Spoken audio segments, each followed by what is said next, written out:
Pero bago tayo magpatuloy ay pakilike ang ating video.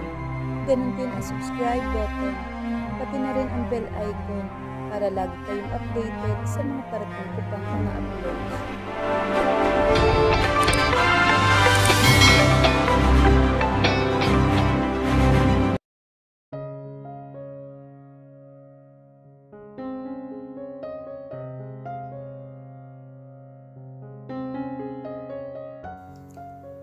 Nagpagting naman ang aking tainga dahil sa aking narinig mula sa kanya.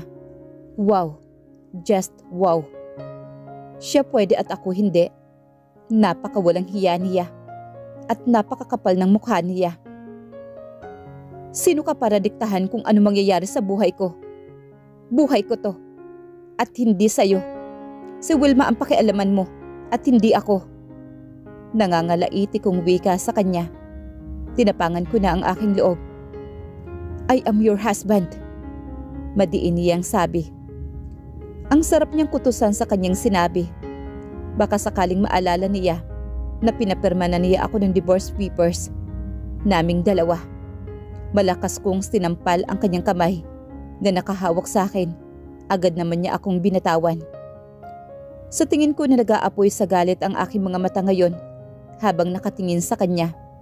Sinalubong ko ang kanyang matalim na titig sa akin. Hindi ko napaghandaan ang susunod na gagawin niya. Kinabig niya ang aking baywang. Mabilis niya akong niisandal sa dingding. At isang mapagparusa na halik ang kanyang iginawad sa akin. Nandiri ako sa kanyang ginawa. Talagang isang hindi nirerespetong babae ang tingin niya sa akin. Agad na buhay sa puso ko ang sobrang pagkasuklam sa kanya. Itinulak ko siya. At dahil siguro sa hindi niya napaghandaan ang gagawin ko, kaya natinag ko siya. Hindi naman siya nakarecover sa aking ginawa. Isang malakas na sampal mula sa akin ang dumapo sa kanyang pisngi. Napanganga naman siya sa aking ginawa. Halata sa kanyang mukha ang sobrang pagkabigla. Sobrang talim ng titig ko sa kanya. Kung nakakamatay lang ang titig ko, baka kanina pa siya bumulagta. Isa talaga siyang halimaw at ang kapal pa ng mukha niya. Pagkatapos niya akong ipagtulakan nung umalis sa kanya sa penthouse, dahil parating na si Wilma, ngayon ang lakas na loob niya para sabihin sa akin na asawa ko siya. May split personality yata siya. Biglang-bigla nagbabago. Sinabihan na niya ako, nakalimutan ko na ang pagiging mag-asawa naming dalawa. Ngayong asawa na naman niya ako muli. Talagang baliw na siya. Dahil sa kanya kaya may nawala sa akin. Kaya nawalan ako ng pinakamahalaga sa akin dahil wala siyang puso. Para akong isang alila kung kanyang alipustahin. Para akong may nakakahawang sakit nang itunulak niya ako papaalis sa loob ng kanyang penthouse. Kahit alam niyang masama ang aking pakiramdam. At hindi ko siya mapapatawad. Dahil may nawala sa akin sa ginawa niya. Na kahit mahal ko pa siya. Kahit lumuhod pa siya sa aking harapan ngayon. Hinding-hindi ko na siya mapapatawad. Totoo. Na magpapakasal kayo ng lalaki na yon? Tanong niya uli sa galit na tono. Oo. Bakit? Pagsisinungaling ko naman. Hinawakan niya ako muli. Nanlilisik ang titig niya. Tila naman nawala ng tapang ang kanyang mukha nang makita niya. Na halos patayin ko na rin siya sa aking titig. Tinampal ko ang kamay niya na nakahawak sa akin. Mabuti na lang binatawan din niya ako. Napakunot noo ako. Bakit parang namumula ang kanyang mga mata? Mariin siyang tumitig sa akin bago siya muling nagsalita. No, agad niyang sabi. Huwag mo siyang pakakasalan. Just give me time. Hindi na niya natapos pa ang kanyang sasabihin nang malakas ko siyang sinampal muli. Napahawak siya sa pisngi niya na sinampal ko. Wala kang karapatan para diktahan ako. Ikaw lang ba ang may karapatan na magpakasal? Hindi ko ba deserve ang... Makinig ka, Danaya. What we have with Wilma is just a mistake. Hindi ko. Sinampal ko siya uli. And this time, mag-asawang sampal na ang pinatikim ko sa kanya. Kasalanan? Walang hiya ka. Paano naging kasalanan kung lagi kang pumupunta sa New York para mabisita siya? Tapos sasabihin mong kasalanan yun? Hindi ako makapaniwala sa'yo, Axel. You really just impossible. Yes, I hate you. But now, kinasusuklaman ko rin ang sarili ko. Dahil hinayaan kong mahulog ako sa'yo. Hinayaan ko na umikot ang mundo ko para sa'yo. Pero wala kang halaga. Wala ka na ngayong halaga. Buong tapang kong sabi sa kanya kahit napatulo ang mga luha ko. And correction, my soon-to-be ex-husband, hindi kita pinikot. Nakalimutan mo na ba na napakiusapan ko na si Papa na wag na tayong pilitin magpakasal? Pero ikaw ang nagpumilit na pakasalan ako. Buwisit ka. Saan bahagi doon ang pikot ha? Kailan ka kaya nakipag-meet and greet kay San Pedro? At nang mabawasan naman ang mga salot sa lipunan? Walang gatulukong sagot sa kanya. Hindi ko na napigilan ang aking sarili at nanulas na lang ng kusang matagal ko ng kinikimkim na galit sa kanya. Mabilis kong pinunasan ang aking mga luha. Napaawang ang labi niya na nakatingin siya sa akin. Hindi ko maipaliwanag ang ekspresyon sa mukha niya. Para siyang nasasaktan sa aking mga binitawang salita. Pero bakit naman siya masasaktan? Baka na-insulto lang siya. Kung kailanman lang niya inisip na kaya ko siyang palitan ng ganito. Tinalikuran ko siya at tumakbang ako papalayo sa kanya. Pero nilingon ko siya uli at kulang pa ang sampal ko sa'yo. Kapalit sa lahat ng pang-iinsulto at pambababoy mo na ginawa sa akin. Sa lahat ng pasakit mo sa akin, sa aking mga luha. Parang namamasa na ang kanyang mga mata na nakatingin siya sa akin. At kapag dumating yung panahon na makita mo kung ano ang halaga ko sa'yo at pinagsisihan mo ang mga ginawa mo, wag na wag kang lalapit sa akin para humingi ng tawad. Dahil hindi kita mapapatawad. Matapang kong sabi. Saka ko siya tinalikuran na puno ng luha ang aking mga mata. Pero nakaramdam ako ng kaginhawaan. Kahit pa pala ilang beses kong sabihin sa aking sarili na dapat akong magpakatatag para sa mga anak ko, na hindi siya worth it sa mga luha ko. Pero hindi ko din pala mapigilan na maalala ang lahat ng ginawa niya sa akin. Maraming taon na inalagaan ko sa puso ko ang pagmamahal ko sa kanya. At sa ilang buwan na naging asawa niya ako, ay winasak at sinira niya ako. Masakit. Napakasakit. Walang pagsidhan ang sakit na aking nadarama. Isang buwan na ang nakalipas at hanggang ngayon ganito pa rin ako. Tulong-luha ako habang nakatingin sa dokumento na nagpapatunay na tuluyan ng walang bisa ang kasal namin ni Axel. Hindi na ako dapat umiyak pa sa ngayon. Matagal ko nang inihanda ang aking sarili. Pero iba pa pala ang nasa harapan ko na. Iba pa pala pag hawak ko na. Hawak ko na. Dahil nawawala na lang bigla yung ipinangako ko sa aking sarili na hindi na ako iiyak. Na isa akong matatag. Na hindi ko dapat iniiyakan ng isang katulad niya. Pero iyak nang iyak pa rin ako. Sa isipin na hindi ko na siya asawa. Natuluyan na siyang nabawi ni Wilma mula sa akin. Galit ako sa kanya dahil sa pananakit niya sa akin. Dahil sa ginawa niya sa akin. Dahil sa pagbabaliwala niya sa aking damdamin. Sa mga sakripisyo ko at sa mas lalong dahil nawalan ako. Pero bakit ang sakit-sakit pa rin? Dapat kinamumuhian ko na siya at hindi na inalaya ng kahit isang patak ng luha pa.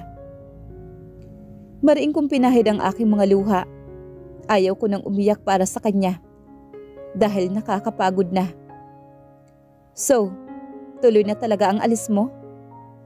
Tanong sa akin ng isa kong matalik na kaibigan na si Gio. Kasalukuyan ako nag-iimpake ngayon. Nasa townhouse pa rin ako ni Alfred at bukas na ang alis ko papunta sa Dubai. Kung saan doon ako babangon at tutuparin ang aking mga pangarap. Kasama ko ngayon sina Gio, Kia at Maureen. Sila ang aking mga close friends, maliban kay Wilma. Wala si Alfred ngayon dahil may inaasikaso muna siya. Oo, matipid ko namang sagot. Mag-iingat ka dun ha, Danaya. Uwi ka naman ni Kia. Tandaan mo, pag mag-isa ka lang doon, wala kami at namimiss ka namin. Basta bibisita ka doon kung meron akong extra time. Kinausap ko na si Auntie. Siya na daw ang bahala sa'yo. Uwi ka naman ni Maureen. Alam ko naman na busy talaga si Maureen. Dahil kasalukuyan siya nag-aaral ngayon sa medical school. Si Gio naman, siya na ang nagmamanage ng business ng kanilang pamilya. Habang si Kia, ewan ko, hindi namin alam kung ano ang gusto niyang gawin sa buhay niya. Lahat ng mga kaibigan ko ay lahat mayayaman. Pero naging kaibigan ko pa rin sila. Danaya, I'm sorry. Si Gio. Hinawakan niya ang aking kamay. Napatitig naman ako sa kanya. Siya ang katabi ko sa pag-upo. Hanggang ngayon nagigilty pa rin ako. Sa tingin ko kasi, ako ang may kasalanan kung bakit mo naging asawa si Axel. Kung sana hindi kita pinagtulakan nung samahan siya at iniwan kayong dalawa sa apartment mo, wala sanang mangyayari sa inyo. Hindi sana kayo nakasal na dalawa. Wika ni Gio. Halatang halata ang pagsisisi sa boses niya. Ano ka ba? Wala kang kasalanan. Pinilit kong ngumiti kay Gio. Wala naman talaga siyang kasalanan. Ako lang talaga ang marupok at bumigay ako kay Axel. Habang si Wilma ang nasa isip niya. Tama ka. Wala akong kasalanan. Dahil kasalanan ni Maureen. Si Gio. Na kay Maureen naman nakatingin. At bakit naman ako? Laking mata na sambit naman ni Maureen, sabay turo sa kanyang sarili. Dahil kung hindi ka naglasing ng panahon na yon, hindi ko sana kailangang iwan si Axel at Danaya para ihatid ka lang. Kumuha ng isang unan si Maureen at ibinato iyon sa mukha ni Gio. Bakla, ani naman ni Maureen at laglanding sa unan sa kandungan naman ni Gio. Para sa amin hindi naman bakla si Gio. Si Maureen lang talaga ang tumatawag na bakla sa kanya. Pero seryoso talaga. Ang galing mo talaga magtago ha, Danaya. Wika naman ni Kia. Buong akala namin, masaya ka sa piling ni Axel. Wala naman kasi kaming napapansin sa iyo. Akala talaga namin, si Axel na ang Mr. Right mo. Akala namin, siya ang icing sa ibabaw ng cupcake mo. Tanga, kung sa ibabaw ng cupcake, ibinuhos yung icing, hindi sana walang nabubuo. Ganun ba? Tila nag-iisip naman si Kia. Mahina talaga siyang pumick up. Tama ka, Gio. Mulagat akong nagpalipat-lipat ng tingin sa kanila. Nagawa pa talaga nilang isingit ang magbiro roon. Pero hindi naman kay Gio at Kia. Tumigil na nga kayong dalawa. Hindi kayo nakakatulong. Saway naman ni Maureen sa mga ito. Grabe, parang ayaw ko nang pumunta sa kasal ni Wilma. Dumating na kasi yung invitation card. Wika naman ni Kia. I'm sorry, Danaya. Hindi ko lang mapigilang sambit.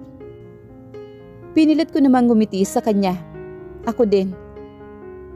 Yung makikita silang ikakasal, para akong nasusuka. Dahil alam kong lumatay ang sakit sa puso ko. Pero hindi naman ako nagdamdam sa kanila. Ano ba kayo? Pinilit kong ngumiti sa kanila. Kaibigan pa rin natin si Wilma. Dapat niyo siyang suportahan sa mahalagang araw sa kanyang buhay. Alam niyo naman na wala na siyang pamilya. Tama si Danaya. Tayo na lang ang itinuring na kapamilya ni Wilma. Kung ano man ang pinagdaanan nila at kung ano man ang magiging buhay nila ng kanyang magiging asawa ngayon, kailangan nating isantabi yun. Masakit pala. Yung magiging asawa. Basta ako guys, lagi lang ako nandito para sa inyo. Uwi ka naman ni Gio. Magiging protector niyo ako. Kaya ko kayong ipagtanggol sa kahit na ano. Danaya.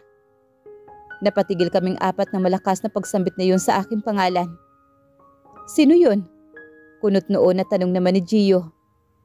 Danaya, lumabas ka dyan. Mag-usap tayo sandali. Napatingin sa akin si Kia, Gio at Maureen. Napaurong naman ako sa tila na ipako ang aking kinatatayuan. Kilalang kilala ko kasi ang boses ng tumatawag sa aking pangalan. My God, sabi ko na nga ba, kailangan ng lalaking kasama. Nasaan na ba kasi si Alfred? Si Gio sabay hawak sa kanyang batok. Labasin mo, Gio. Uwi ka naman ni Kia. Bakit ako? Baka pinatumbanan niya yung mga security guard kaya nakapasok na siya. Kawawa naman ako. Baka ako pa ang isusunod niya.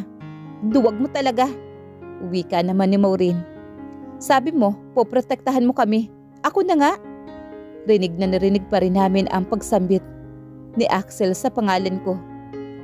Maureen, dito ka lang. Ako ang haharap sa walang kwenta mong asawa. Sumunod naman kami kay Maureen hanggang sa sala, pero siya na ang tuluyang lumabas ng bahay para kausapin ito si Axel. Anong kailangan mo, Mr. De La Cuesta? Gusto ko lang makausap ang asawa ko kahit sandali lang. Asawa? Gusto mong isampal ko sa mukha mo ang mga dokumento na nagpapatunay na hindi mo na asawa ang kaibigan ko? At isabay ko na rin ang invitation card sa kasal ninyo ni Wilma. Tinuhog mo pareho ang dalawa kong kaibigan. Walang hiya ka talaga. Umalis ka na bago ako magpatawag ng pulis. You are trespassing. Kahit na pinipilit ni Maureen ang magsalita sa mahinahon na pamamaraan, pero nababakas pa rin ang galit sa kanyang boses. Hindi ako natatakot, Maureen. Kailangan ko lang makausap sandali si Danaya. Pag hindi niya ako lalabasin dito, talagang manggugulo ako. Nakadama ako ng takot sa sinabi naman ni Axel. Ayaw kong madamay ang mga kaibigan ko. Ayaw ko rin na manggugulo siya dito. Nakakahiya kay Alfred. Napasilip naman ako. Nakita ko na kinuha ni Maureen ang kanyang cellphone. May tinawagan siya. Isang congressman ang ama ni Maureen. Kaya may mga koneksyon siya. Danaya! Danaya! Tawag uli ni Axel sa aking pangalan. Please, mag-usap tayo, baby. Lumabas ka dyan. Napaiyak naman ako. Bakit ba niya ako ginugulo muli? Nananahimik na ako dito. Pero nandito na naman siya para guluhin ako. Pag hindi mo ako lalabasin dito, talagang maggugulo ako. Pananakot na naman niya. Kinalma ko ang aking sarili. Magkahalong emosyon ang nadarama ko ngayon at namayani ang galit sa sakit na aking nadarama. Natagpuan ko na lang ang aking sarili na humakbang papalabas para kausapin ang aking dating asawa. Kaharap ko na ngayon si Axel. Si Maureen naman ay pinabalik ko na sa loob ng bahay. Hiniling ko sa kanya na bigyan kami ng ilang minuto ni Axel para makapag-usap. Mabuti naman at nilabas mo ako. May gusto lang akong... Gusto mong malaman kung natanggap ko na ang kopya na nagpapatunay na tuluyan na tayo nagkahiwalay? Gusto mong malaman kung ano ang naging reaksyon ko? Kung umiyak ba ako? Kung nasasaktan ba ako? Hindi ko na napigilan ang mga luha ko at agad na tumulo ang mga ito. Masakit sa dibdib ko. Kung sasabihin kong oo, aalis ka na ba? Hindi mo na ba ako guguluhin? Mabilis kong pinunasan ang mga luha ko gamit ang aking palad. Dahil sa totoo lang, hindi ko maintindihan ang drama mo ngayon. Kulang pa ba? Hindi ka pa ba nakokontento? Gusto mo pang dagdagan ang sugat na nilikha mo sa puso ko? Ani ko at tunog panunumbat. Sa pagkakataong ito, pinilit ko ang wag maiyak. Matapang akong nakapagtitigan sa kanya. Hindi sa ganun, Danaya. Gusto kong magpaliwanag. Ang lahat na nangyari ay... Mr. De La Cuesta, umalis ka na. Ayaw kong magsalita muli sa mga masasakit na salita laban sa iyo. Ayaw kong kamuhian ka ng tuluyan kaya umalis ka na. Pagpapalayas ko sa kanya sa kaswal na pamamaraan. Mahal kita. Aniyan nagpatigil naman sa funksyon ng aking katawan. Hindi ako makagalaw at tila hirap makapagsalita. Nangingilid na ang luha ko. Kaya tagal kong hinintay na marinig sa kanya ang katagang iyon. Masakit palang marinig. Napakasakit. Napalanghap ako ng hangin bago lakas loob ako nagsalita. Kakambal ng pagmamahal ay respeto. Isang bagay na kailanman hindi mo nagawa sa akin. Ilang beses mong niyurakan ang aking pagkatao at pinaramdam sa akin na mas masahol pa ako sa isang puta. Sinaktan mo, hindi lang ang puso ko, pati na ang buong ako. Kung mahal mo ang isang tao, kailanman hindi mo na naisin siyang saktan. Pagbuhatan ng kamay, iparamdam na wala siyang halaga, at makita na siya'y umiiyak. Pero lahat ng bagay na yon ay ginawa mo sa akin.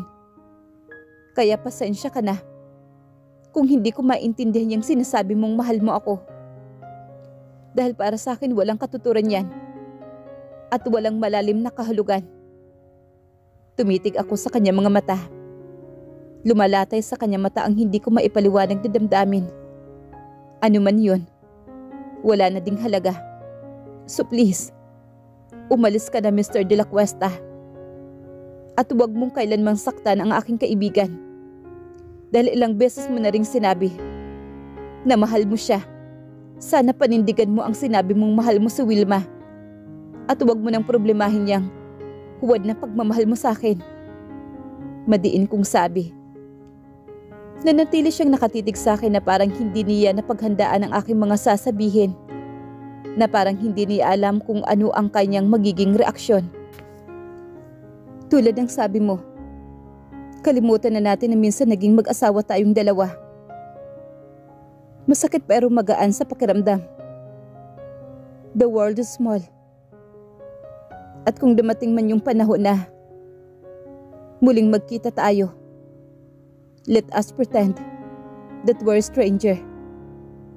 Na hindi natin kilala ang isa't isa.